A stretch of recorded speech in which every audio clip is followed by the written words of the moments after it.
par hasard, j'ai entendu ma mère dire à mon frère, « Ne t'inquiète pas, elle n'a jamais dit non à la famille. » C'est alors que j'ai compris, il comptait sur moi pour porter la responsabilité, la prison, pour ses crimes. Après tout ce que j'avais sacrifié? Non. Il n'avait aucune idée de ce que j'allais faire ensuite. Je m'appelle Amélie Dubois et j'ai 27 ans. Faites-moi savoir d'où vous regardez dans les commentaires et appuyez sur le bouton j'aime et abonnez-vous si vous avez déjà dû faire face à des membres de votre famille toxique. Croyez-moi, cette histoire vous fera repenser ce que signifie vraiment la famille. J'ai grandi à Rochefort, une petite ville de l'Orne où tout le monde connaissait les affaires de tout le monde. Notre maison était la bleue sur la rue des Peupliers, celle avec la pelouse parfaitement entretenue et la clôture en bois blanc. Ma mère, Isabelle, était obsédée par les apparences. Elle voulait que le monde nous voie comme la famille française parfaite. Mais à huis clos, la réalité était très différente. Dès mes plus jeunes souvenirs, il était clair que mon frère Julien était l'enfant d'or. 3 ans de plus que moi, il ne pouvait rien faire de mal aux yeux de ma mère. Quand il a cassé mon projet de science la veille de sa remise, maman m'a dit que je n'aurais pas dû le laisser à sa portée. Quand il a pris l'argent de mon anniversaire pour acheter des jeux vidéo, elle a dit que je devais apprendre à partager. Chaque succès m'était minimisé, tandis que les plus petites réalisations de Julien étaient célébrées comme des fêtes nationales. La famille passe avant tout, Amélie. Ma mère disait, chaque fois que je protestais contre le traitement injuste, elle me disait, un jour, tu comprendras ce que cela signifie. J'avais compris que je devais me sacrifier. Quand j'avais 17 ans, j'ai reçu une bourse pour étudier à la Sorbonne à Paris. C'était mon rêve d'étudier la finance dans la grande ville, loin de notre petite ville. La lettre d'acceptation est arrivée un mardi. Mercredi, ma mère avait déjà lancé sa campagne pour me garder près de chez elle. Ton père et moi vieillissons, Amélie. Nous avons besoin d'aide pour l'entreprise familiale. Julien a sa carrière de football à considérer. Tu as toujours été la responsable. L'entreprise familiale était un petit cabinet de comptabilité que mon père avait créé. Malgré mes protestations, j'ai fini par m'inscrire à l'université locale à 40 minutes de chez moi. Je vivais dans les dortoirs, mais je rentrais chaque week-end pour aider à la comptabilité et à la gestion des clients. L'argent de ma bourse a servi à la caisse de retraite de Julien, car sa bourse de football ne couvrait pas tout. J'ai fait une spécialisation en comptabilité, suivant ainsi les traces de mon père comme prévu. Quand papa est décédé pendant ma 3e année d'une crise cardiaque soudaine, l'attente que je me relève est devenue encore plus forte. Nous comptons sur toi, a dit maman à l'enterrement, en me serrant la main tandis que Julien sanglotait dramatiquement à ses côtés. J'ai remarqué qu'il avait le temps de se remettre à la réception après l'enterrement, où il a charmé des parents éloignés avec des histoires qui le positionnaient comme le préféré de papa. Après l'obtention de mon diplôme, j'ai obtenu un emploi dans un cabinet de comptabilité respecté à Rouen. C'était à 2 heures de route de Rochefort, assez loin pour avoir une certaine indépendance, mais assez près pour rentrer chez moi lorsque les urgences familiales inévitables survenaient, et elles survenaient fréquemment. Il y a eu le moment où tante Geneviève a eu besoin de soins constants après son remplacement de hanche. Julien était trop occupé par son travail pour aider, alors j'ai pris 2 semaines de mes précieuses vacances. Le temps où cousin Thomas avait besoin d'un endroit où rester juste quelques jours qui se sont transformés en 3 mois sur mon canapé. Les innombrables fois où ma mère appelait avec des problèmes d'ordinateur qui nécessitaient une attention immédiate. Et l'argent, mon Dieu, l'argent. 5 000 € pour la réparation de la voiture de Julien. 3 000 € pour le nouveau toit de maman. 2 000 € pour le cadeau de mariage de destination de la cousine Sophie, car nous devons nous présenter en famille. Mon appartement est devenu le garde-meuble familial, juste le temps de trouver un endroit pour tout ça, disait ma mère en déposant des boîtes d'objets de famille et de vieux albums photos. Ma chambre d'amis est devenue le dortoir de tout le monde. Mes jours de vacances n'ont jamais été les miens. Ma meilleure amie Claire fut la première à souligner à quel point la situation était malsaine. Il t'utilise, Amélie, m'a-t-elle dit un soir autour d'un verre de vin après que j'ai dû annuler nos projets parce que Julien avait besoin que je récupère ses enfants à l'école. Tu n'es pas responsable de maintenir toute ta famille unie. Il traverse une mauvaise passe. J'ai défendu, même si je n'y croyais plus. La mauvaise passe avait duré toute ma vie adulte. Le tournant aurait dû être le prêt commercial. Julien avait cette idée brillante d'ouvrir un bar sportif. Il lui fallait 30 000 € pour l'investissement initial. Ma mère a suggéré qu'il me le demande. Tu as toujours été si douée avec l'argent, ma chérie, a-t-elle dit, et la famille investit dans la famille. Contre mon meilleur jugement et l'avertissement explicite de mon conseiller financier, j'ai vidé mon compte d'épargne pour aider Julien à lancer son entreprise. Le bar sportif a duré 6 mois avant de fermer pour mauvaise gestion. Julien a blâmé l'emplacement, l'économie, le temps, tout sauf sa propre mauvaise planification et sa tendance à boire les stocks. L'argent avait disparu.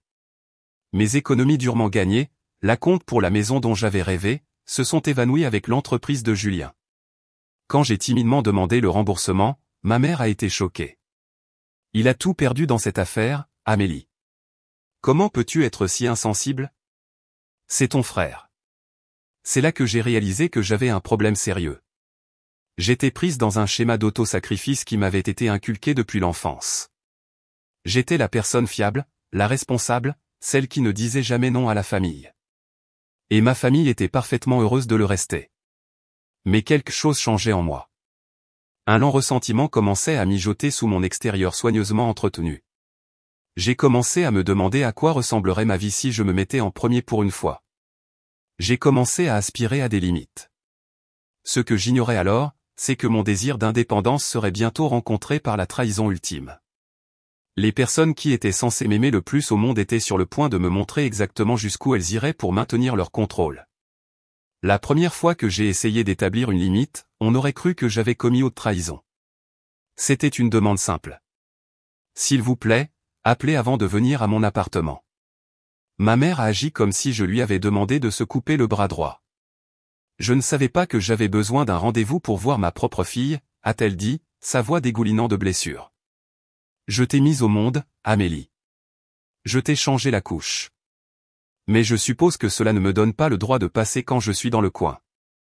Le chantage a fonctionné comme toujours. J'ai immédiatement reculé, l'assurant qu'elle était toujours la bienvenue. La limite s'est dissoute avant même de s'être formée. Le schéma s'est poursuivi. Toute tentative de me tailler un espace était rencontrée par une manipulation émotionnelle ou une colère pure et simple. Quand j'ai suggéré que Julien pouvait aider avec les impôts de maman cette année-là, il a prétendu être trop occupé par son nouveau travail de représentant commercial pour une brasserie locale.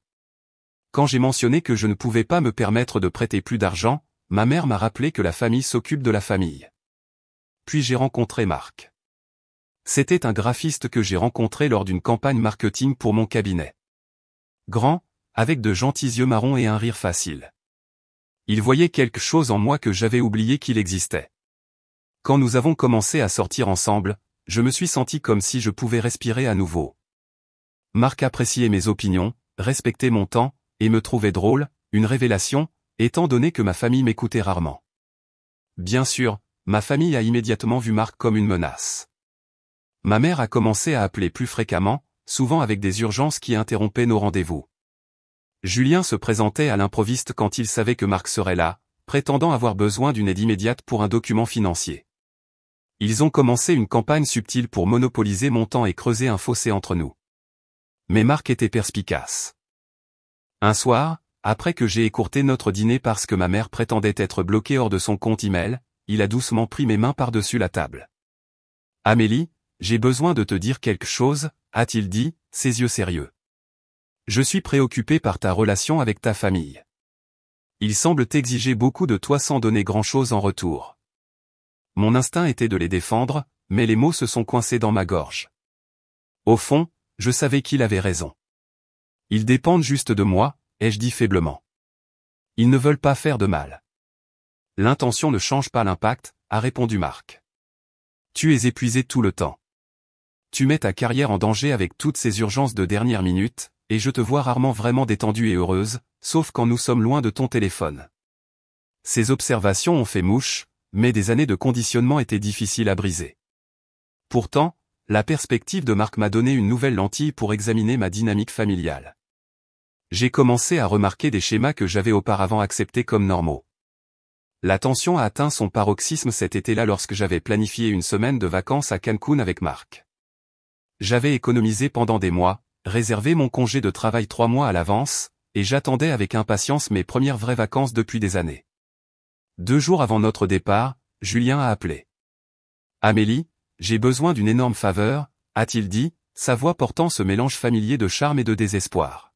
« Ma compagne et moi avons des problèmes et elle emmène les enfants chez sa mère pour la semaine. J'ai une conférence de travail que je ne peux pas manquer. Y a-t-il un moyen que tu puisses garder Léo et Chloé? Mon cœur s'est serré. Ces enfants, bien qu'adorables, avaient 5 et 7 ans et nécessitaient une surveillance constante. Julien, je pars pour le Mexique dans 2 jours. J'avais prévu ça depuis des mois. Tu ne peux pas reporter? C'est une urgence, ma sœur. Tu sais, je ne demanderai pas si ce n'était pas important. Quand j'ai hésité, il a ajouté, maman a dit que tu aiderais probablement. Elle dit toujours que la famille peut compter sur toi. Cette pression familière s'est construite dans ma poitrine. L'attente, l'obligation, la connaissance que dire non déclencherait une crise familiale. Laisse-moi parler à Marc, ai-je dit finalement. Marc a été compréhensif, mais déçu. C'est ta décision, Amélie, mais réfléchis au message que cela envoie à ta famille et à toi-même. Finalement, j'ai annulé le voyage. Marc est parti avec un ami de son bureau à la place, tandis que j'ai passé la semaine à garder les enfants de Julien. Les frais d'annulation m'ont coûté près de 1 000 €. Julien n'a pas proposé de me dédommager, et il est rentré un jour plus tard, n'offrant qu'un simple merci pour avoir donné un coup de main en récupérant ses enfants. C'est pendant cette semaine que le moment décisif s'est produit. J'avais emmené les enfants chez ma mère pour dîner. Après les avoir couchés dans la chambre d'amis, je suis retourné à la cuisine pour aider à la vaisselle. En approchant, j'ai entendu ma mère et Julien parler à voix basse. Je me suis arrêté dans le couloir, juste hors de vue. Je me sens mal à propos de ces vacances, disait Julien. Peut-être que j'aurais dû essayer plus fort de trouver une autre babysitter.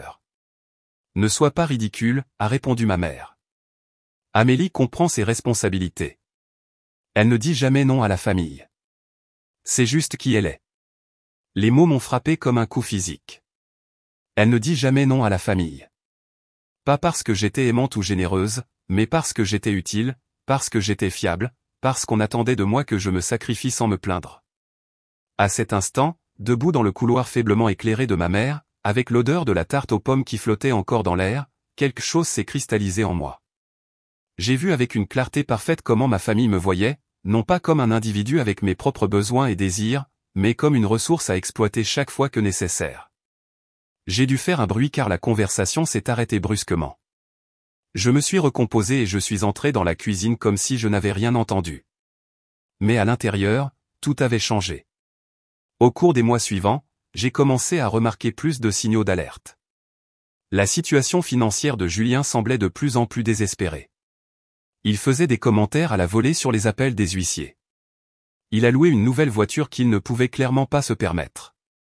Quand j'ai prudemment demandé comment il s'en sortait, il est devenu sur la défensive. Tout le monde ne peut pas être aussi parfait avec l'argent que toi, Amélie, a-t-il lancé. Certains d'entre nous ont de vrais problèmes. À peu près au même moment, j'ai remarqué des objets déplacés dans mon appartement. Au début, j'ai mis ça sur le compte de l'oubli. Sûrement, j'ai laissé ces relevés financiers sur le bureau, pas dans le tiroir. Mais ensuite, mon passeport n'était plus là où je le gardais toujours. Ma carte de sécurité sociale, que je gardais dans une boîte verrouillée, était légèrement déplacée. Suivant les conseils de Marc, j'ai commencé à documenter ces événements étranges. J'ai commencé à tenir un journal de chaque fois que ma famille demandait de l'argent, de l'aide ou du temps. Les entrées étaient alarmantement fréquentes. J'ai également noté l'urgence croissante dans les demandes de Julien et les indices de ma mère, pas si subtils, sur la loyauté familiale. Lors des réunions de famille, la tension était palpable. J'étais moins immédiatement obéissante, prenant le temps de réfléchir aux demandes avant d'accepter. Cette nouvelle hésitation a été accueillie avec surprise et une pression accrue. Les commentaires de ma mère sont devenus plus pointus. La famille est tout ce que nous avons à la fin, Amélie, disait-elle, généralement à portée de voix de parents qui hochaient la tête en signe d'accord solennel. Le sang est plus épais que l'eau. J'ai commencé à redouter ces rassemblements, ces déclarations culpabilisantes sur le devoir et l'obligation. Le nœud dans mon estomac se resserrait à chaque commentaire passif-agressif, à chaque regard plein d'attente, à chaque demande implicite. Ce que j'ignorais, c'est que la tension montait vers quelque chose de bien pire que des désaccords familiaux. Les commentaires, les documents manquants, le désespoir financier de Julien, tout cela était des signes avant-coureurs d'une tempête qui allait éclater dans ma vie avec une force dévastatrice. Le premier signe que quelque chose n'allait pas sérieusement est venu sous la forme d'un relevé de carte de crédit. J'ai toujours été méthodique dans mes finances, une nécessité quand on est constamment sollicité pour aider les membres de la famille. J'examine chaque relevé ligne par ligne, je suis chaque dépense dans une feuille de calcul et je sais exactement où va mon argent. Donc, quand j'ai ouvert mon relevé de carte de crédit et que j'ai vu une charge de 10 000 € d'un magasin de bijoux où je ne suis jamais allé, j'ai immédiatement su que quelque chose n'allait pas. J'ai appelé la société de carte de crédit et j'ai signalé la charge frauduleuse, supposant que ma carte avait été compromise lors d'une violation de données. 2 jours plus tard, j'ai reçu un appel d'un responsable de prêt d'une banque que je n'utilisais pas, me demandant des informations sur ma demande de prêt personnel de 40 000 €. Je n'avais fait aucune demande de prêt. Il doit y avoir une erreur, ai-je dit à l'agent. Je n'ai jamais soumis de demande. Eh bien, quelqu'un l'a fait, a-t-il répondu. Ils avaient votre numéro de sécurité sociale, votre date de naissance, vos informations d'emploi, tout. Une froide appréhension s'est installée dans mon estomac. Il ne s'agissait pas d'un vol d'identité aléatoire. C'était ciblé. Quelqu'un ayant accès à mes informations personnelles utilisait mon identité. J'ai passé le lendemain à placer des alertes de fraude sur mes rapports de crédit, à déposer une plainte de police, et à essayer de comprendre ce qui se passait. Quand j'ai consulté mon rapport de crédit, j'ai découvert plusieurs demandes récentes de divers prêteurs. Quelqu'un avait été occupé à essayer d'ouvrir des comptes à mon nom. Ma première pensée n'était pas ma famille. Malgré tout, je ne pouvais pas imaginer Julien ou ma mère faire quelque chose d'aussi destructeur. Je suspectais que cela pouvait être l'un des nombreux cousins ou membres de la famille élargie qui avaient logé chez moi au fil des ans. J'ai appelé Marc en panique et il est venu immédiatement. Alors que je lui montrais le rapport de crédit, son visage devenait de plus en plus préoccupé. Amélie, qui a accès à tes documents personnels, ta carte de sécurité sociale, ton certificat de naissance, tes relevés financiers? Personne, ai-je dit automatiquement. Puis je me suis souvenu des objets déplacés dans mon appartement. Au moins personne ne devrait. Qui a une clé de ton appartement, a-t-il demandé. La question m'a frappé de plein fouet. Ma mère avait une clé pour les urgences. Julien m'avait emprunté la mienne plusieurs fois et aurait facilement pu en faire une copie. Tu dois vérifier tes documents importants, a conseillé Marc. Tout de suite. Nous avons parcouru mon classeur et la boîte verrouillée où je gardais mes papiers les plus importants. Ma carte de sécurité sociale était là, mais mon certificat de naissance avait disparu. Plusieurs relevés bancaires manquaient. Mon passeport était toujours là, mais il avait été déplacé de sa place habituelle. Je pense que tu devrais installer une caméra, a suggéré Marc. Si quelqu'un entre dans ton appartement et fouille tes affaires, tu dois savoir qui c'est. L'idée que j'ai besoin de surveiller ma propre maison pour me protéger de ma famille était déchirante, mais je savais que Marc avait raison. Ce week-end-là, il m'a aidé à installer une petite caméra de sécurité discrète dans mon salon, dirigée vers l'entrée et le bureau où je gardais mes documents financiers. Pendant une semaine, rien ne s'est passé. Puis, mardi, j'ai reçu une notification indiquant que la caméra avait détecté un mouvement pendant que j'étais au travail. Les mains tremblantes, j'ai ouvert l'application et regardé la vidéo. La vidéo montrait mon frère Julien entrant dans mon appartement à l'aide d'une clé. Il s'est déplacé avec détermination vers mon bureau, ouvrant des tiroirs et parcourant des papiers. Il a passé près de 20 minutes à chercher avant de trouver ce qui semblait être un relevé bancaire, qu'il a photographié avec son téléphone. Avant de partir, il a également vérifié ma chambre et ma salle de bain. Je me suis senti physiquement malade. Le frère que j'avais soutenu et défendu toute ma vie se faufilait dans mon appartement pour voler mes informations financières. Mais pourquoi? Qu'est-ce qu'il planifiait? Je n'ai pas eu à attendre longtemps pour le découvrir. Le lendemain, une autre alerte de caméra a montré ma mère entrant dans mon appartement. Elle est allée directement à la clé de ma boîte aux lettres suspendue près de la porte, l'a prise, et est partie. Moins de 10 minutes plus tard, elle est revenue, a remplacé la clé, et est repartie. Cette fois, elle emportait ce qui ressemblait à plusieurs enveloppes. Elle volait mon courrier. Au cours des 2 semaines suivantes, j'ai rassemblé plus de preuves. J'ai installé une deuxième caméra face à mon bureau et à mon classeur. J'ai créé un faux relevé bancaire montrant un gros compte d'épargne et je l'ai laissé visible sur mon bureau. Bien sûr, Julien est revenu et l'a photographié. J'ai consulté mon rapport de crédit tous les jours, regardant avec horreur de nouvelles demandes apparaître. Quelqu'un avait demandé un prêt hypothécaire en mon nom, un prêt automobile, une autre carte de crédit. Puis est arrivée la preuve la plus accablante de toutes. J'ai configuré des alertes pour mon compte email et j'ai découvert que quelqu'un y avait accédé depuis un appareil non reconnu.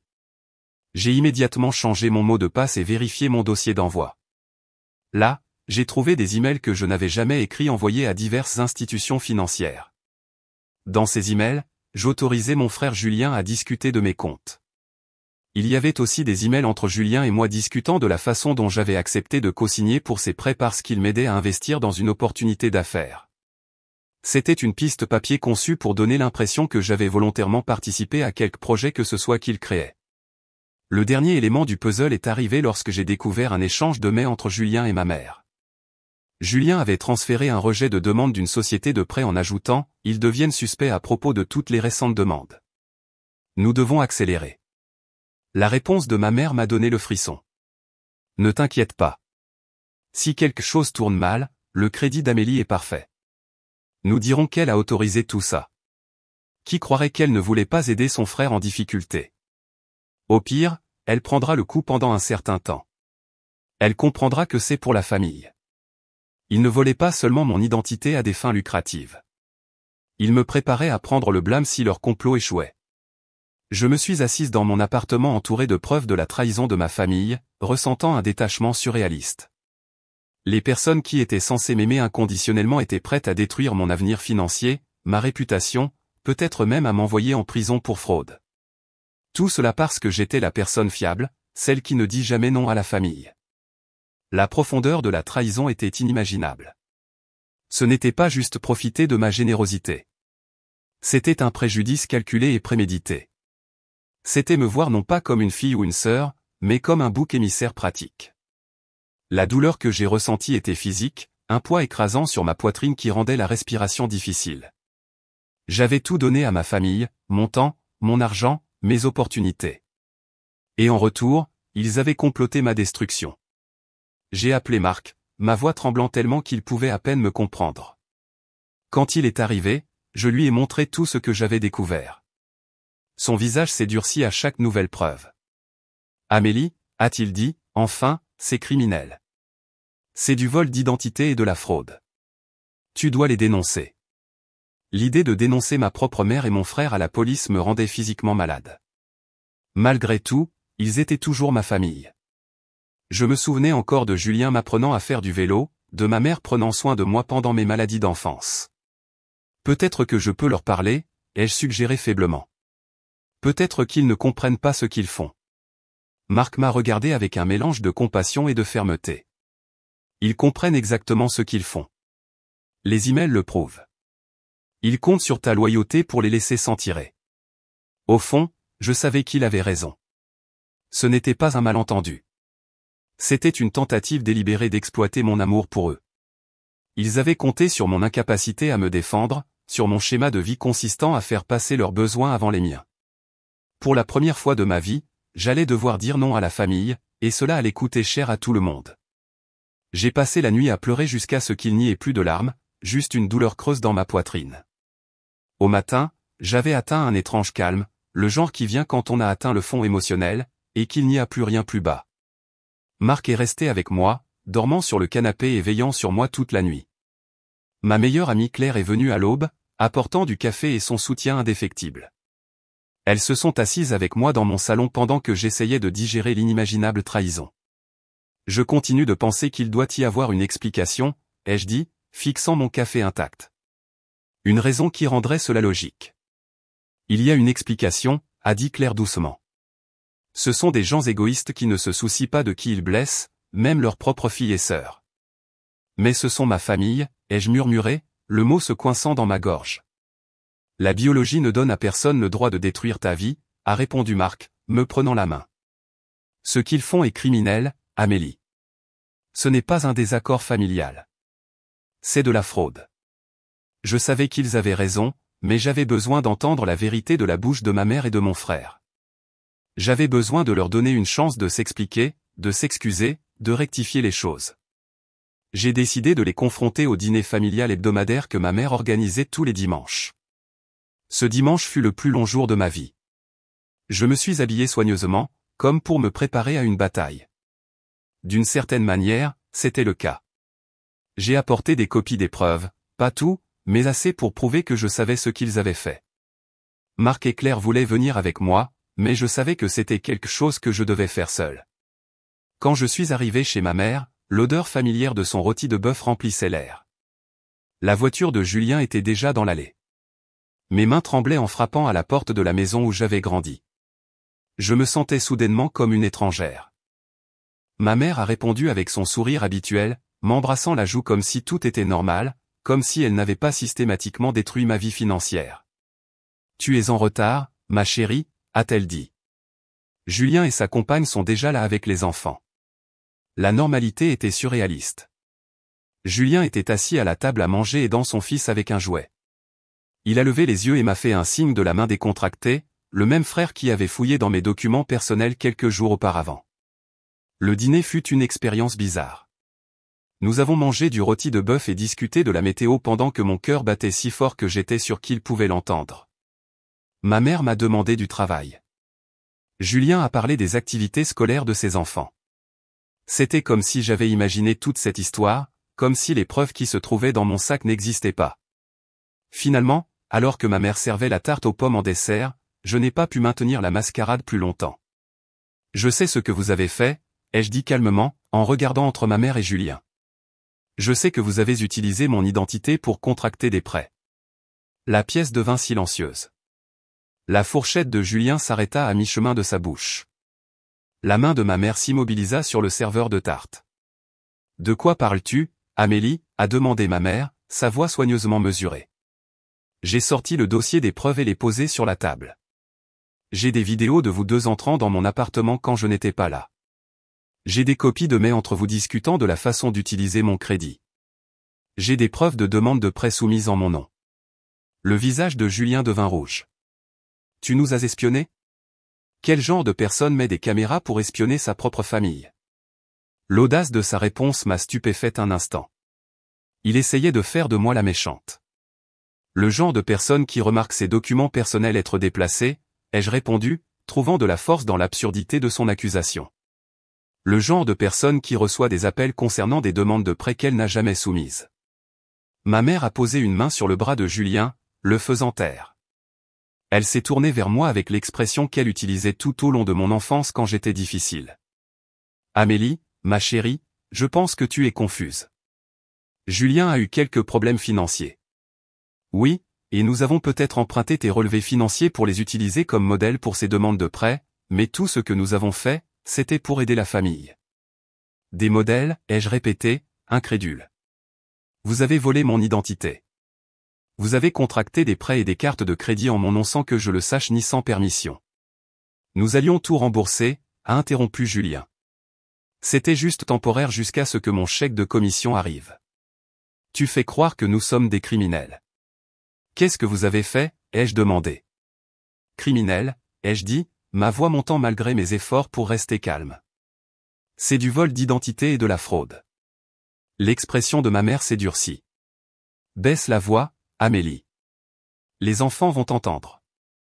C'est à ce moment-là que j'ai réalisé qu'ils n'allaient pas admettre ce qu'ils avaient fait. Ils allaient me faire douter de ma propre réalité, minimiser leurs actions, me faire passer pour hystérique. J'ai des preuves, ai-je insisté, tapotant le dossier. J'ai tout. Les demandes de prêt, les emails où vous discutiez de me faire porter le coup si les choses tournaient mal. Un éclair de reconnaissance a traversé le visage de ma mère. Elle savait exactement à quel email je faisais référence. Sa stratégie a changé. Julien a 3 enfants, Amélie, a-t-elle dit, sa voix prenant le ton de martyr que je connaissais si bien. Son mariage bat de l'aile. Il avait besoin d'aide. C'est ce que fait la famille. Nous nous aidons dans les moments difficiles. En commettant de la fraude, ai-je demandé, incrédule. En faisant tout ce qu'il faut, a-t-elle lancé, sa façade composée se fissurant. Julien a une famille à soutenir. Qu'est-ce que tu as? Un petit ami qui sera probablement parti l'année prochaine et un emploi auquel tu tiens trop. Julien a de vraies responsabilités. Ces mots m'ont frappé comme des coups physiques. À ses yeux, ma vie était jetable. Mon avenir était un sacrifice acceptable pour le confort de Julien. Julien, sentant que l'approche de sa mère ne fonctionnait pas, a essayé une autre tactique. Ma sœur, j'étais désespéré. J'ai été dépassé par certaines dettes. J'allais tout rembourser avant même que tu ne t'en aperçoives. Tu as un crédit parfait. Tu pourrais supporter quelques paiements en retard. Je pourrais perdre ma maison. Alors, tu as décidé de risquer de m'envoyer en prison, ai-je demandé, la voix brisée. Cela n'en serait pas arrivé là, a interrompu ma mère. La famille protège la famille. Si cela avait mal tourné, nous aurions trouvé une solution. Comme quoi, ai-je exigé. Quel était ton plan si j'étais arrêté pour fraude? Ni l'un ni l'autre n'a répondu, ce qui était une réponse en soi. Ils n'avaient pas de plan parce qu'ils n'avaient pas considéré les conséquences pour moi. J'étais des dommages collatéraux dans leur complot. Je vous ai fait confiance, ai-je dit, ma voix à peine un murmure. J'ai tout fait pour cette famille. J'ai renoncé à des opportunités, des relations, mon épargne, tout ce que vous m'avez jamais demandé. Et c'est comme ça que vous me remboursez. Ne sois pas si dramatique, a dit Julien avec dédain. Personne n'a été blessé. J'ai été blessé, ai-je crié, perdant enfin le contrôle serré que j'avais maintenu. J'ai été blessé chaque fois que vous avez profité de moi. J'ai été blessé quand vous avez décidé que mon avenir était moins important que le vôtre. J'ai été blessé quand ma propre mère a suggéré que je devrais porter le coup pour des crimes que je n'ai pas commis parce que ma vie compte moins que la vôtre. Mon éclat de colère a fait taire la pièce. Même les enfants qui jouaient dans le salon adjacent se sont tus. Ma mère s'est d'abord remise. Tu vois ce que tu as fait, a-t-elle sifflé. Tu as contrarié tout le monde avec ton égoïsme. Ce mot, égoïsme, après tout ce qu'ils avaient fait, fut la goutte d'eau. Une vie entière de colère et de douleur refoulée a débordé. Égoïsme, ai-je répété. J'ai tout donné à cette famille. Tout. Et ce n'était jamais assez. Vous m'avez épuisé pendant des années. Et quand il n'y avait plus rien à prendre, vous avez décidé de voler mon identité. Et vous avez l'audace de m'appeler égoïste. Je me suis levé, rassemblant mes preuves. J'en ai fini. J'en ai fini d'être votre banque personnelle. J'en ai fini d'être la personne fiable que vous pouvez exploiter. J'en ai fini de sacrifier ma vie pour des gens qui ne me voient que comme une ressource. L'expression de ma mère est passée de la colère à la panique en réalisant que j'étais sérieuse. Amélie, attends. Parlons-en. Nous sommes une famille. Nous pouvons arranger ça. Tu aurais dû y penser avant de commettre plusieurs crimes graves en mon nom, ai-je répondu, un calme étrange remplaçant ma fureur précédente. Alors que je me tournais pour partir, Julien m'a attrapé le bras. Tu ne peux pas nous dénoncer, a-t-il dit, sa voix basse et menaçante. Cela détruirait cette famille. Pense à mes enfants. J'ai regardé mon frère, l'ai vraiment regardé, et n'ai pas vu le garçon d'or charismatique que ma mère avait toujours favorisé, mais un homme égoïste qui n'avait jamais affronté les conséquences de ses actes. Tu aurais dû penser à tes enfants avant de décider de commettre une fraude, ai-je dit, retirant mon bras de sa prise. Quoi qu'il arrive ensuite, c'est sur toi, pas sur moi. Alors que je marchais vers ma voiture, ma mère m'a suivi jusqu'à l'allée. Amélie, s'il te plaît, a-t-elle plaidé, les larmes coulant sur son visage. Nous sommes ta famille. Le sang est plus épais que l'eau. Tu ne peux pas nous faire ça. Je me suis arrêté à la portière de ma voiture et j'ai regardé la femme qui m'avait élevé, qui m'avait façonné en quelqu'un dont la valeur était mesurée par ce que je pouvais donner plutôt que par qui j'étais. Vous l'avez fait vous-même, ai-je dit calmement. Et vous me l'avez fait. La famille n'est pas censée se faire du mal comme ça. En m'éloignant de ma maison d'enfance, j'ai ressenti quelque chose d'inattendu sous la douleur et la trahison. Du soulagement. Pour la première fois de ma vie d'adulte, j'avais défendu mes propres intérêts. J'avais dit non. J'ai appelé Marc depuis la voiture, à peine capable de parler à travers mes larmes. Il m'a retrouvé à mon appartement et je me suis effondré dans ses bras dès qu'il a ouvert la porte. Je n'ai pas pu le faire, ai-je sangloté. Je ne pouvais pas les dénoncer. Ce sont toujours ma famille. Marc m'a serré fort. C'est ta décision, Amélie, mais rappelle-toi, ils étaient prêts à te laisser aller en prison pour leurs crimes. Ils comptaient sur ton amour pour eux pour les protéger des conséquences. Ces mots ont cristallisé quelque chose en moi. Ils avaient compté sur mon pardon, ma complaisance, mon incapacité à me défendre. Ils avaient utilisé mon amour contre moi. À cet instant, allongé dans les bras de Marc avec des larmes coulant sur mon visage, j'ai pris la décision la plus difficile de ma vie. Je ne serai plus la personne qui ne disait jamais non à la famille. Je ne m'immolerai plus pour réchauffer les autres. Je dois appeler mon avocat, ai-je dit, me redressant et essuyant mes larmes. Et ensuite, je dois appeler la police. Marc a hoché la tête, un mélange de tristesse et de fierté dans ses yeux. Je serai avec toi à chaque étape du chemin, cette nuit-là, en passant les appels qui changeraient à jamais ma famille, j'ai ressenti une étrange combinaison de chagrin et de libération. L'Amélie qui disait toujours oui, qui privilégiait les besoins de tous les autres avant les siens, avait disparu. À sa place se trouvait une femme qui avait finalement appris sa propre valeur. Le lendemain matin, j'ai rencontré Diane Leclerc, une avocate spécialisée dans les affaires de vol d'identité. J'ai apporté toutes mes preuves, les vidéos, les emails, les fausses demandes de prêt, les rapports de crédit montrant des enquêtes que je n'avais jamais faites. Elle a tout examiné attentivement, son expression devenant de plus en plus grave. C'est l'un des cas de vol d'identité les plus clairs que j'ai vus, a-t-elle dit finalement. Et malheureusement, il n'est pas rare que des membres de la famille en soient les auteurs. Ils ont accès aux informations personnelles et, pire encore, ils savent comment vous manipuler émotionnellement.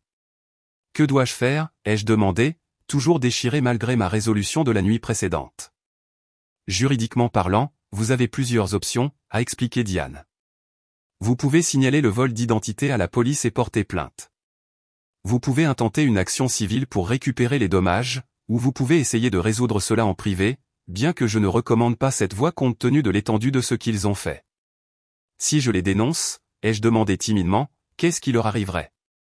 Le vol d'identité est un crime grave, a-t-elle dit franchement. Votre frère et votre mère pourraient faire face à une peine de prison considérable, surtout compte tenu du montant de l'argent impliqué et de la nature préméditée de la fraude.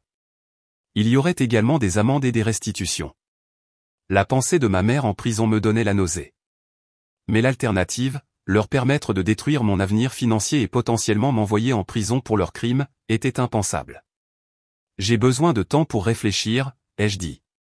Diane a hoché la tête avec sympathie. Prenez le temps qu'il vous faut, mais pas trop. Chaque jour qui passe leur permet potentiellement de causer plus de dégâts. Au minimum, nous devrions déposer immédiatement des rapports de vol d'identité auprès des bureaux de crédit et des institutions financières. J'ai passé la semaine suivante à vivre au jour le jour, en faisant semblant au travail pendant que ma vie personnelle implosait. Marc et Claire se sont relayés pour rester avec moi, préoccupés par mon état émotionnel. Je ne pouvais pas dormir. Je mangeais à peine. La trahison me consumait. Pendant ce temps, les preuves continuaient de s'accumuler. J'ai découvert que Julien avait ouvert 3 comptes de crédit supplémentaires à mon nom. Ma mère avait réorienté une partie de mon courrier vers une boîte postale. Ils accéléraient leurs efforts, sentant peut-être que j'étais sur leur piste. Le point culminant est arrivé lorsque j'ai reçu un appel d'un détective enquêtant sur une affaire de fraude. Quelqu'un correspondant à la description de Julien avait tenté de contracter un prêt en utilisant mon identité dans une banque où le responsable du prêt était devenu suspect et l'avait signalé. Le détective voulait savoir si j'avais autorisé quelqu'un à utiliser mon identité. J'ai alors réalisé que ce n'était plus seulement une question de moi. Julien et ma mère commettaient des crimes qui seraient éventuellement découverts, avec ou sans mon rapport. La seule question était de savoir si je serais impliqué dans leur complot. Ce soir-là, j'ai rencontré Diane à nouveau et j'ai pris ma décision. Je veux déposer une plainte de police, ai-je dit, ma voix plus ferme que je ne m'y attendais, et je veux faire tout ce qui est nécessaire pour me protéger.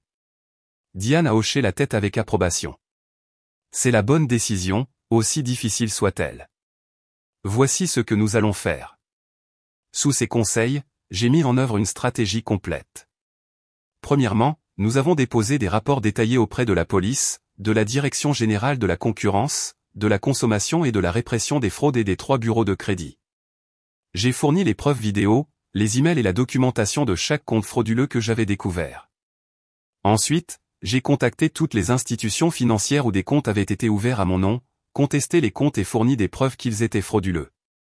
Ce fut un processus fastidieux qui a pris des semaines, mais progressivement, les comptes frauduleux ont été fermés et les demandes retirées de mon rapport de crédit. Diane m'a également conseillé de documenter chaque interaction avec ma famille à partir de ce moment-là. S'ils vous contactent, a-t-elle prévenu, enregistrez la conversation si c'est légal dans votre région. Sauvegardez chaque SMS, email et message vocal. Nous devons établir un schéma de comportement. La réaction de ma famille fut rapide et prévisible. Mon téléphone a explosé de SMS et d'appels de ma mère, alternant entre supplications larmoyantes et accusations virulentes. Julien a laissé des messages vocaux allant de l'excuse à la menace. Des membres de la famille élargie que je n'avais pas entendus depuis des années m'ont soudainement contacté, me suppliant de régler les choses au sein de la famille. Suivant les conseils de Diane, je n'ai pas répondu directement à aucun d'eux.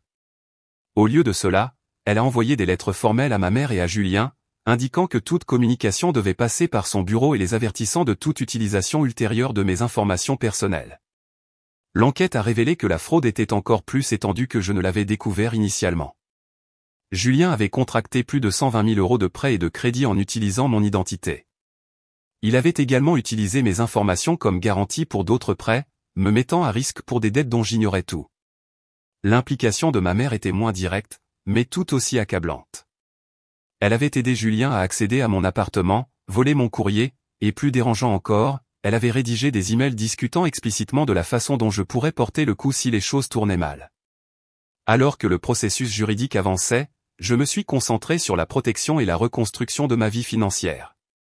J'ai placé des alertes de fraude prolongées sur mes rapports de crédit. J'ai changé tous mes mots de passe et questions de sécurité. J'ai déménagé dans un nouvel appartement où ma famille n'avait pas accès. J'ai même changé de banque pour m'assurer qu'ils ne pourraient pas socialement obtenir mes comptes en utilisant les informations personnelles qu'ils connaissaient sur moi. Pendant tout ce temps, j'ai maintenu un calme étrange et détaché. La dévastation émotionnelle initiale avait cédé la place à une détermination froide et concentrée. Je n'étais plus l'Amélie qui se sacrifiait pour l'harmonie familiale. J'étais quelqu'un de nouveau, quelqu'un qui se valorisait suffisamment pour se battre. 3 mois après mon rapport initial, Diane m'a appelé avec des nouvelles. Le procureur va engager des poursuites contre votre frère et votre mère, a-t-elle dit. Vol d'identité, fraude, vol de courrier, et complot. Ils veulent savoir si vous êtes prête à témoigner. Malgré tout, j'ai hésité. Témoigner signifierait déclarer publiquement que ma propre famille m'avait trahi. Cela rendrait la rupture permanente, irrévocable. Prenez le temps d'y réfléchir, a conseillé Diane. Cette nuit-là, j'ai reçu une visite inattendue. Ma mère est venue à mon nouvel appartement. D'une manière ou d'une autre, elle avait obtenu mon adresse. Quand j'ai ouvert la porte, elle a éclaté en sanglots. Amélie, s'il te plaît, a-t-elle sangloté. Tu dois retirer les accusations. Julien pourrait aller en prison. Je pourrais aller en prison. Est-ce ce que tu veux? Détruire ta famille. Je suis resté dans l'embrasure de la porte, sans l'inviter à entrer. Tu es prête à me laisser aller en prison pour tes crimes, ai-je dit calmement. Tu l'as dit toi-même dans ces emails. Je devrais porter le coup parce que Julien a une famille et que je n'en ai pas, je ne l'ai jamais pensé, a-t-elle protesté. C'était juste pour parler. Nous étions désespérés. Si désespérés que vous étiez prêt à me sacrifier, ai-je répondu. Maman, as-tu la moindre idée de ce que tu as fait? Pas seulement le crime, mais la trahison. Tu m'as traité comme si je n'étais même pas une personne avec ma propre vie et mon propre avenir, comme si j'étais juste une ressource que Julien pouvait utiliser. Ses larmes se sont arrêtées brusquement et son expression s'est durcie. Tu as toujours été égoïste, Amélie. Toujours à penser à toi. Julien a besoin d'aide. J'ai besoin d'aide. Nous sommes ta famille. Le sang est plus épais que l'eau. Ce n'est même pas la bonne citation, ai-je dit, me surprenant avec un petit rire. La citation complétait, le sang de l'alliance est plus épais que l'eau du ventre. Cela signifie exactement le contraire de ce que tu utilises. Cela signifie que les relations que nous choisissons sont plus fortes que celles dans lesquelles nous sommes nés. Ma mère m'a regardé sans comprendre. Elle ne pouvait pas comprendre une vision du monde où l'obligation familiale n'était pas la valeur suprême, où ses enfants pourraient avoir une valeur au-delà de ce qu'ils pouvaient lui fournir.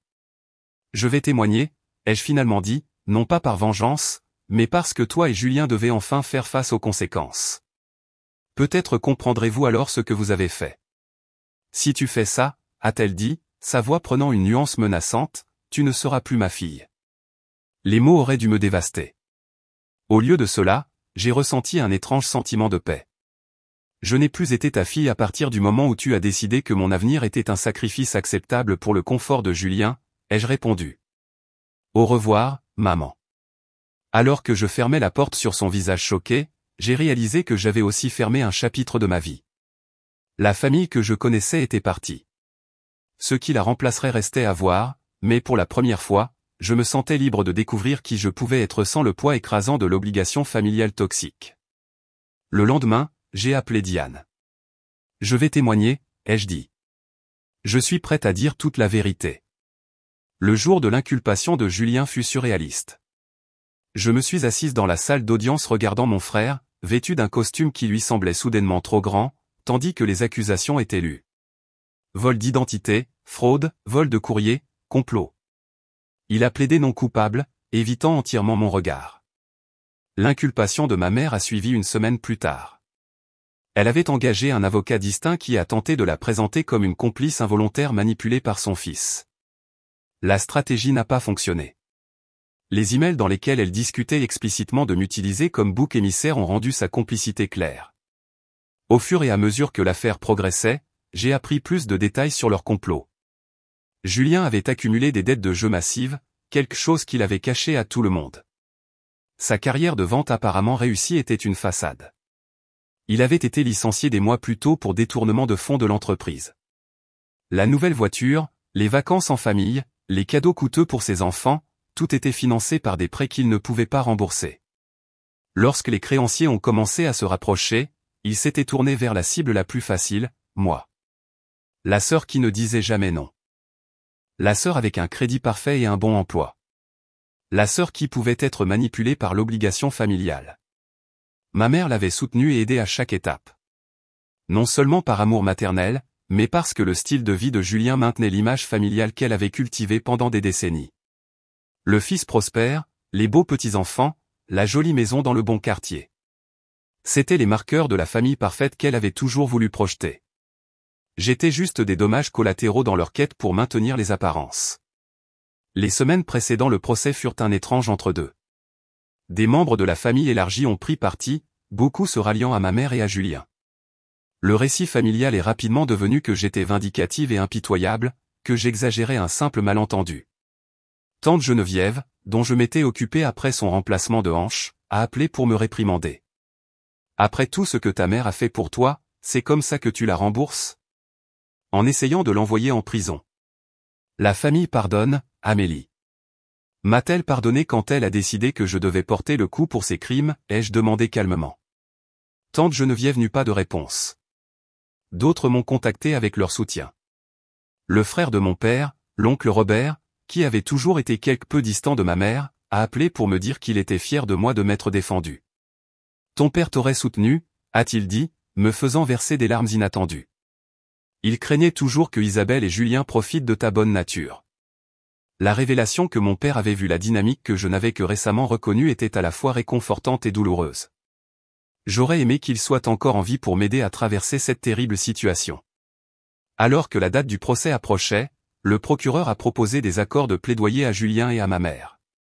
Julien, faisant face aux accusations les plus graves et aux preuves les plus solides, a accepté immédiatement. Il a plaidé coupable à plusieurs chefs d'accusation de vol d'identité et de fraude en échange d'une peine réduite de 3 ans de prison avec possibilité de libération conditionnelle après 18 mois. Ma mère, croyant peut-être que son statut de membre respecté de la communauté la protégerait, a d'abord rejeté son offre de plaidoyer. Ce n'est que lorsque son avocat lui a montré l'étendue complète des preuves contre elle, y compris les emails accablants, qu'elle a accepté à contre-cœur un accord. 2 ans d'assignation à résidence, 5 ans de probation, et restitution intégrale pour son rôle dans les crimes. J'ai assisté à l'audience de détermination de la peine de Julien, assise tranquillement au fond de la salle d'audience. Lorsqu'on lui a donné l'opportunité de parler avant la détermination de la peine, il m'a enfin adressé directement. « Amélie, je suis désolé, a-t-il dit, la voix brisée. Je me suis retrouvé dépassé par les événements, et j'ai profité de la seule personne qui a toujours été là pour moi. Je n'attends pas le pardon, mais je veux que tu saches que je comprends ce que j'ai fait. » Je ne pouvais pas dire si son remords était sincère ou juste une performance pour le juge. Peut-être un peu des deux. Je suis resté impassible, n'acceptant ni ne rejetant ses excuses. La détermination de la peine de ma mère fut plus difficile. Elle est restée défiante même alors que le juge la réprimandait pour son rôle dans le complot. « Madame Dubois, vous avez participé à un stratagème visant à frauder votre propre fille et potentiellement à la faire porter le blâme pour des crimes qu'elle n'a pas commis, » a déclaré le juge d'un ton sévère. Le tribunal trouve vos actions particulièrement troublantes étant donné votre position de confiance en tant que parent. Lorsqu'elle a été autorisée à parler, ma mère s'est tournée vers moi avec des larmes dans les yeux. Amélie, j'ai fait ce que je pensais être le mieux pour notre famille. Un jour, quand tu auras tes propres enfants, peut-être comprendras-tu l'amour d'une mère. Ces paroles, destinées à susciter la sympathie, n'ont fait que souligner à quel point elle avait fondamentalement échoué à saisir la gravité de ce qu'elle avait fait. Même maintenant, elle présentait ses actions criminelles comme de l'amour maternel, sa trahison comme de la loyauté familiale. Après la détermination de la peine, alors que je quittais le palais de justice, j'ai été confronté par la compagne de Julien, Sophie. J'avais toujours aimé Sophie, l'avais toujours trouvée trop bien pour mon frère égocentrique. Le stress des derniers mois avait visiblement eu raison d'elle. Elle semblait épuisée, avec des cernes sous les yeux. « Es-tu heureuse maintenant » a-t-elle exigé, la voix tendue par la colère. Julien va aller en prison. Ma mère est assignée à résidence. Mes enfants ne comprennent pas pourquoi ils ne peuvent pas voir leur papa. Est-ce la justice que tu voulais ? J'ai regardé la femme dont j'avais gardé les enfants d'innombrables fois, dont le mari avait utilisé mon identité pour financer leur style de vie, et j'ai ressenti un complexe mélange de sympathie et de ressentiment. Je ne voulais rien de tout cela, Sophie, ai-je dit honnêtement. Je ne voulais pas être fraudé par ma propre famille. Je ne voulais pas découvrir qu'ils étaient prêts à me laisser aller en prison pour leurs crimes. Je ne voulais pas avoir à reconstruire toute ma vie financière à cause de ce qu'ils ont fait. Mais nous y voilà. Ce sont des erreurs, a-t-elle insisté. Ils les paient. N'est-ce pas suffisant ? Dois-tu les couper complètement de ta vie ?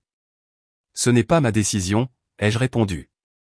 Ils ont fait ce choix lorsqu'ils ont décidé de m'exploiter au lieu de demander de l'aide. Honnêtement, lorsqu'ils ont décidé que mon avenir était un sacrifice acceptable, je suis parti, ces paroles furieuses me suivaient sur les marches du palais de justice. J'ai compris sa colère. Sa vie avait été bouleversée. Ses enfants souffraient. Et il était plus facile de me blâmer que d'accepter que les actions de son mari avaient causé la destruction de notre famille. Les suites du procès furent à la fois libératrices et isolantes. De nombreux membres de la famille ont cessé de me parler. Les invitations aux fêtes ont disparu. J'ai été effectivement excommunié de la famille qui m'avait autrefois tout demandé. L'isolement faisait mal, mais il y avait aussi un soulagement. Pour la première fois de ma vie d'adulte, je ne répondais pas constamment aux urgences familiales, n'aidais pas des parents en difficulté, ou ne sacrifiais pas mes propres besoins pour les autres. J'avais du temps et de l'espace pour comprendre qui j'étais au-delà du rôle de gardienne de la famille. Marc est resté fermement à mes côtés tout au long de l'épreuve. « Je suis fier de toi », me disait-il souvent. Ce que tu as fait a demandé un courage incroyable. Claire a organisé un petit cercle d'amis qui sont devenus ma famille choisie. Des gens qui m'appréciaient pour ce que j'étais plutôt que pour ce que je pouvais fournir. Nous avons célébré les fêtes ensemble, nous nous sommes soutenus dans les défis et avons construit des relations basées sur le respect mutuel plutôt que sur l'obligation. 6 mois après la détermination de la peine, j'ai reçu ma première lettre de Julien en prison. Son écriture était plus soignée que je ne m'en souvenais, remplissant 3 pages de réflexion sur ses erreurs et les conséquences de ses actes. J'ai eu beaucoup de temps pour réfléchir ici, a-t-il écrit. J'ai réalisé que je profitais de toi toute notre vie, pas seulement avec le vol d'identité. Maman a toujours clairement indiqué que tu étais la responsable, celle qui devait se sacrifier. J'ai appris à attendre ton aide sans gratitude. J'ai appris à te voir comme une ressource, pas comme ma sœur qui avait ses propres rêves et besoins. J'essaie de comprendre comment je suis devenu quelqu'un qui pouvait te faire autant de mal. Je n'attends pas le pardon, mais je veux que tu saches que je suis vraiment désolé. J'ai lu la lettre plusieurs fois, incertaine de la façon de répondre ou si je devais répondre. Il semblait y avoir une réflexion sincère dans ces mots, mais j'avais été manipulé par Julien tant de fois auparavant. J'ai placé la lettre dans un tiroir, décidant de me donner le temps avant de prendre une décision concernant notre relation. Les lettres de ma mère étaient différentes. Bien qu'elle ait exprimé des regrets pour le malentendu qui avait conduit à notre arrangement, elle n'a jamais assumé la pleine responsabilité de ses actions. Elle a continué à présenter la situation comme une difficulté familiale que j'avais exagérée inutilement. J'ai répondu à ses premières lettres avec de brèves mises à jour factuelles sur ma vie, mais comme il est devenu clair qu'elle n'était pas capable de remords sincères, j'ai arrêté de lui répondre. Au fil des mois, j'ai reconstruit ma vie pièce par pièce. J'ai obtenu une promotion au travail, consacrant l'énergie précédemment consacrée aux drames familiaux à ma carrière. J'ai déménagé dans un nouvel appartement dans un autre quartier, un endroit où je me sentais en sécurité et où aucun membre de la famille n'avait l'adresse. J'ai continué la thérapie, travaillant sur le deuil complexe de la perte de ma famille, non pas par la mort, mais par la trahison. Et progressivement, j'ai commencé à guérir. La douleur n'a pas disparu, mais elle est devenue gérable. Une douleur sourde plutôt qu'un coup de poignard aigu. J'ai appris à faire confiance à nouveau, prudemment, sélectivement, mais sincèrement. J'ai appris que dire non ne me rendait pas égoïste ou insensible. Cela faisait de moi quelqu'un avec des limites saines. Plus important encore, j'ai appris que la famille n'est pas définie uniquement par le sang. Elle est définie par le respect mutuel, le soutien et l'amour qui construit plutôt que qui détruit. Ma famille choisie était peut-être plus petite que le réseau élargi que j'avais perdu, mais elle était infiniment plus saine. L'Amélie qui ne disait jamais non à la famille avait disparu. À sa place se trouvait une femme qui avait appris la leçon la plus précieuse de toutes. Parfois, la chose la plus aimante que vous puissiez faire pour vous-même et pour les autres est de dire non.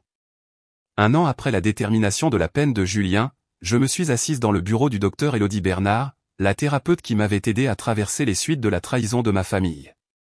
Le bureau était familier maintenant, les murs bleu pâle, les fauteuils confortables, la petite fontaine qui fournissait un doux bruit de fond pendant nos séances. « Comment vous sentez-vous à l'approche de cet anniversaire » a demandé le docteur Bernard, ses yeux gentils étudiant mon visage à la recherche de signes de détresse. J'ai réfléchi attentivement à la question.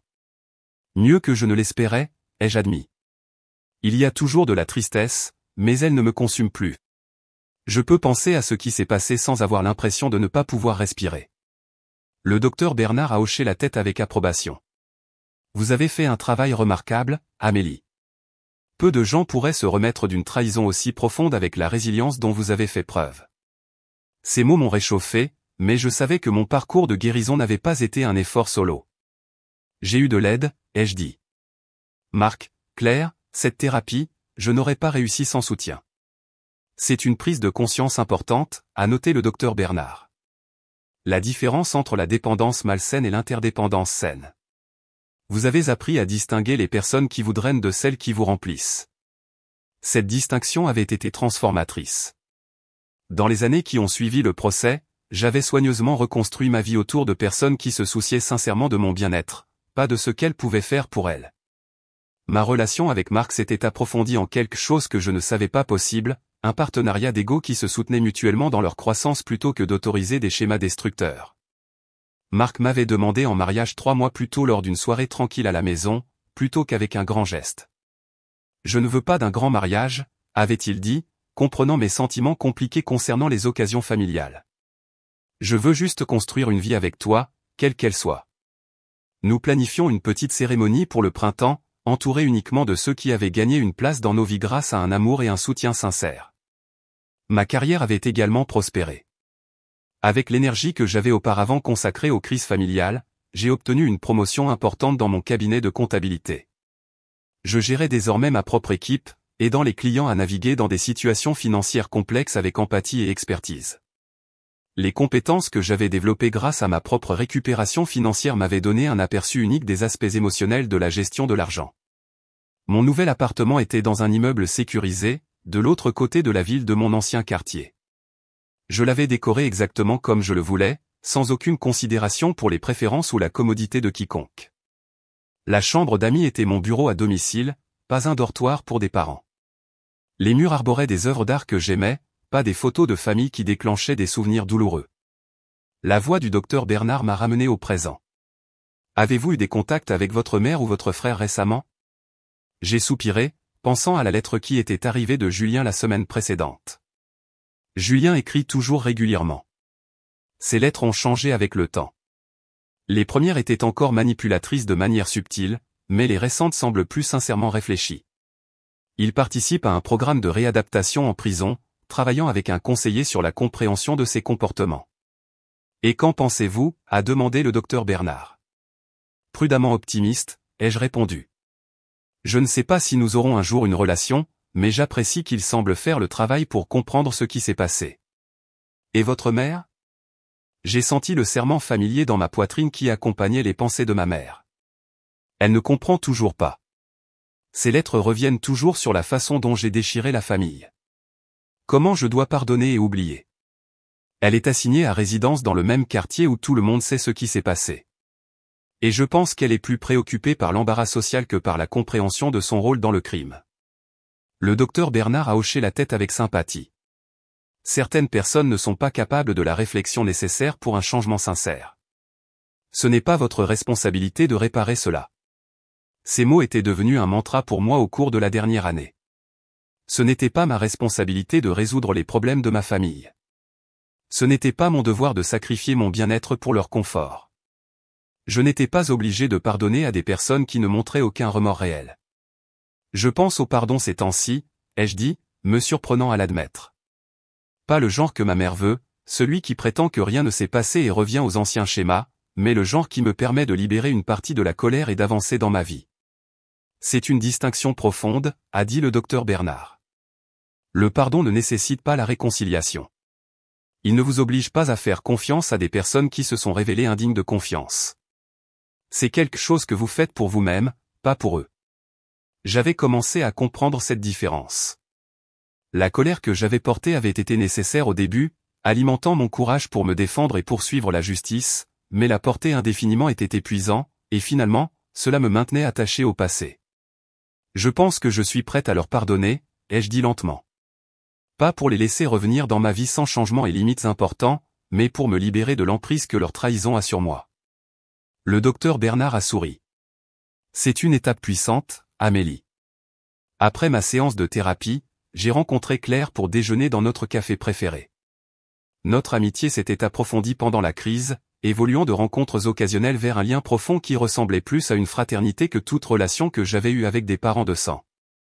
Alors, devine quoi, a dit Claire alors que nous nous installions à notre table habituelle dans le coin. J'ai été invité à rejoindre un groupe de soutien pour les victimes de vol d'identité. Ils veulent que quelqu'un parle de l'impact émotionnel, surtout lorsque des membres de la famille sont impliqués. Je l'ai regardé avec surprise. Tu as été invité? Elle a souri. En fait, ils te veulent toi, mais j'ai pensé que je lancerais l'idée d'abord. C'est tout à fait normal si tu n'es pas intéressé. L'idée de partager mon expérience publiquement était à la fois intimidante et intrigante. Je ne suis pas sûr, ai-je admis. Ne ça pas tout remué? Peut-être, a concédé Claire. Ou peut-être que ce serait une façon de donner un sens à ce qui s'est passé. Le chef de groupe a mentionné qu'il voit beaucoup de cas comme le tien, le vol d'identité familiale, mais les gens parlent rarement des conséquences émotionnelles. J'ai considéré l'idée pendant que nous commandions notre nourriture.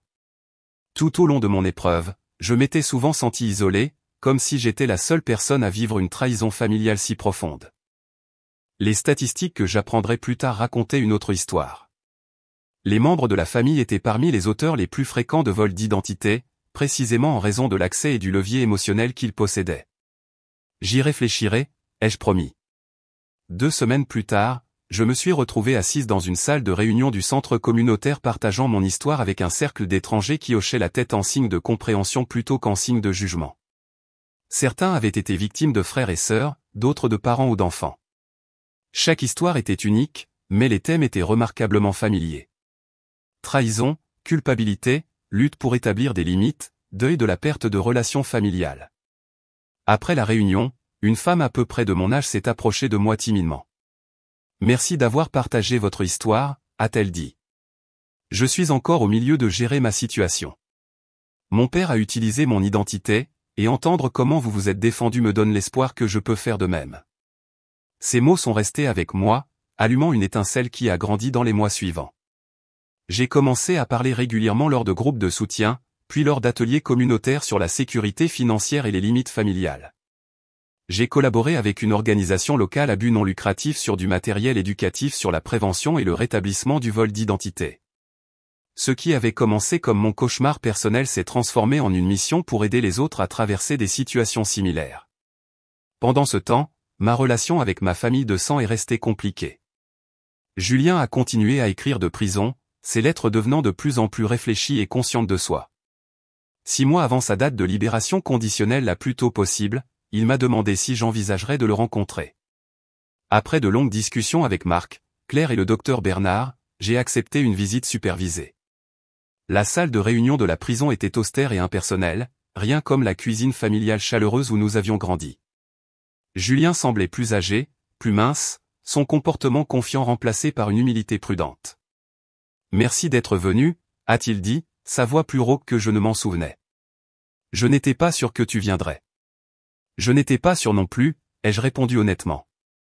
Nous avons parlé pendant 1 heure, naviguant prudemment sur le terrain douloureux de notre passé partagé et de notre avenir incertain. Julien a parlé de sa thérapie en prison, de sa compréhension croissante des schémas qui avaient conduit à ses crimes. « J'ai dû affronter qui je suis vraiment », a-t-il dit, me regardant droit dans les yeux. Pas qui maman m'a toujours dit que j'étais, le garçon d'or qui méritait un traitement spécial, mais qui je suis réellement devenu. Quelqu'un qui ferait du mal à sa propre sœur pour éviter les conséquences. L'aveu était puissant dans sa simplicité et sa conscience de soi. « Je ne m'attends pas à ce que tu m'accueilles à nouveau dans ta vie quand je sortirai, » a-t-il poursuivi. « Je ne me ferai pas confiance non plus, mais je veux que tu saches que je travaille pour devenir quelqu'un de différent, quelqu'un de meilleur. » Je suis sorti de la réunion avec des émotions mitigées, un espoir prudent que Julien changeait vraiment, tempéré par la connaissance que la transformation réelle prend des années d'efforts constants, pas seulement des mots prometteurs. Le parcours de ma mère fut différent.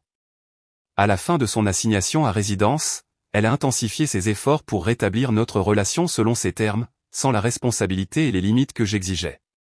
Lorsque je suis resté ferme sur mes conditions, reconnaissance du préjudice qu'elle avait causé, respect de mes limites, pas de contact avec mes informations financières, elle s'est repliée dans le récit familier selon lequel j'étais la fille impitoyable qui avait détruit la famille. J'ai appris à la laisser avoir cette histoire. Sa perception de moi n'était plus le facteur déterminant dans ma vie. Je savais qui j'étais. Une femme qui avait affronté la trahison avec courage, qui avait reconstruit sa vie sur une base de respect de soi et de relations saines, qui avait transformé sa douleur en but en aidant les autres. 2 ans après la détermination de la peine, Marc et moi nous sommes mariés lors d'une petite cérémonie dans un jardin botanique, entouré d'amis qui étaient devenus notre famille. Mon oncle Robert était présent, le seul représentant de mes parents de sang. Julien, récemment libéré sous condition, avait été invité mais a choisi de ne pas venir, écrivant qu'il ne voulait pas créer de tension lors de mon jour spécial. J'ai apprécié la considération, un petit signe qu'il était peut-être vraiment en train de changer. Alors que Marc et moi échangions des vœux promettant de soutenir mutuellement notre croissance, de communiquer honnêtement, de construire un partenariat basé sur le respect mutuel, j'ai réalisé à quel point ma compréhension de l'amour s'était transformée. L'amour n'était pas un sacrifice au point de l'autodestruction. L'amour n'était pas d'autoriser les comportements nuisibles. L'amour n'était pas d'accepter les mauvais traitements au nom de la loyauté familiale. Le véritable amour était réciproque, construisant les 2 personnes au lieu d'épuiser l'une pour remplir l'autre. Il avait des limites saines et un respect mutuel. Il était honnête, même lorsque l'honnêteté était difficile. Après la cérémonie, l'oncle Robert m'a tendu une enveloppe. « Ton père serait si fier de la femme que tu es devenue », a-t-il dit, les yeux légèrement humides. Il savait que tu avais cette force en toi. À l'intérieur de l'enveloppe se trouvait une lettre que mon père m'avait écrite avant sa mort, confiée à mon oncle au cas où. Dans celle-ci, il s'excusait de ne pas m'avoir mieux protégé des dynamiques familiales qu'il avait reconnues mais se sentait impuissant à changer. Il a exprimé sa fierté de mon indépendance et de mon intégrité, des qualités qu'il avait vues en moi-même enfant. Il m'a encouragé à construire une vie basée sur mes propres valeurs, pas sur les attentes que les autres plaçaient sur moi. En lisant ces mots, j'ai senti un cercle se refermer. Mon père m'avait vraiment vu, d'une manière que ma mère n'avait jamais fait. Il avait reconnu la force dont j'aurais finalement besoin pour me libérer des schémas familiaux toxiques. Cette nuit-là, alors que Marc et moi dansions sous des guirlandes lumineuses, entourés de personnes qui nous aimaient pour ce que nous étions plutôt que pour ce que nous pouvions fournir, j'ai ressenti un profond sentiment de paix. Le voyage avait été douloureux au-delà des mots, mais il m'avait mené ici, à ce moment de joie et de connexion authentique. L'Amélie qui ne disait jamais non à la famille avait disparu. À sa place se trouvait une femme qui avait appris à dire oui à elle-même, à des relations saines, à une vie construite sur l'authenticité plutôt que sur l'obligation. La trahison qui m'avait presque détruite m'avait finalement libéré, m'apprenant la leçon la plus précieuse de toutes. La vraie famille, qu'elle soit liée par le sang ou par choix, vous élève. Elle ne vous détruit pas. Pour quiconque lutte avec des dynamiques familiales toxiques, je veux que vous sachiez que vous méritez mieux. Vous méritez des relations qui honorent votre valeur, qui reconnaissent votre humanité, qui contribue à votre bien-être plutôt que de le drainer. Établir des limites n'est pas égoïste. C'est nécessaire à votre survie et à votre croissance. Et parfois, la chose la plus aimante que vous puissiez faire pour vous-même et pour les autres est de dire non. Avez-vous déjà dû établir des limites difficiles avec des membres de votre famille? Partagez votre expérience dans les commentaires ci-dessous. Si cette histoire vous a touché, veuillez aimer et vous abonner pour entendre d'autres histoires sur le dépassement de la trahison familiale. Et rappelez-vous, vous n'êtes pas seul dans votre lutte. Il existe des communautés de soutien qui attendent pour vous aider, tout comme j'ai trouvé la mienne. Merci d'avoir écouté mon histoire et je vous souhaite force et guérison dans votre propre parcours vers des relations saines et le respect de soi.